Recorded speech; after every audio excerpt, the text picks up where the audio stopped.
Good afternoon, everyone. Thank you so much for being here to support your state representatives today. Your Illinois is diverse in our geography, economies, cultures, and ideally, we should all meet in our state forum as equals to serve not factions, but all the people. Our state has big problems, and regrettably, this House helped create them, including back in 1982. My private sector life is in the problem-solving world, combining science, business, law. Some of our best innovations come from tackling the impossible problems. But to do that, you have to set aside emotion. You have to accept the bad facts that hurt. And then you have to experiment. And you have to give people the freedom to experiment. Something doesn't work, you have to check your facts. You have to challenge your assumptions, and you have to self-correct. You have to re-examine everything you've done, because auto-repeat may be a policy, but it's not a plan for a good future. I'm honored to second the nomination of Jim Durkin as Speaker, because Jim's leadership style is to respect our intellectual diversity, to ensure everyone is given a voice.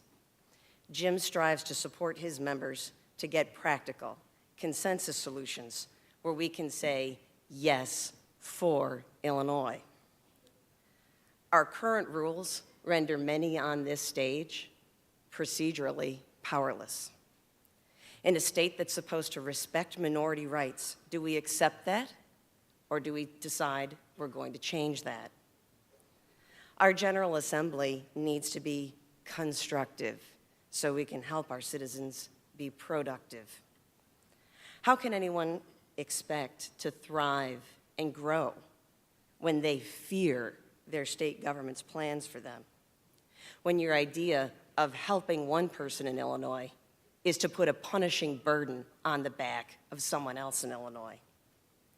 And how can we help them when their own state representative can't get a fair hearing on issues that matter to them? One thing I deeply respect about Jim Durkin is that he has been with every single one of our members in our districts, personally in our districts, because he wants to walk that walk with us. He doesn't assume he knows what's best for you. He doesn't ostracize members for different policy views or send people to go talk to them to change their mind. And he certainly doesn't force-feed votes through fear of retribution or retaliation. Jim Durkin also understands that, sure, there's some last-minute legislation that might be great for electoral politics or help an insider clique, and certainly looks good on a campaign mail piece. But that approach has been detrimental to our people and our state. This inauguration of the 101st General Assembly is a historic day. We're over 100. Make it historic another way. A third of us on this stage are going to take the oath for the first time. We can be the votes to change business as usual. Most of you promised you would be. You can send a good message to the good people who would abandon Illinois because they do not trust us to get our house in order.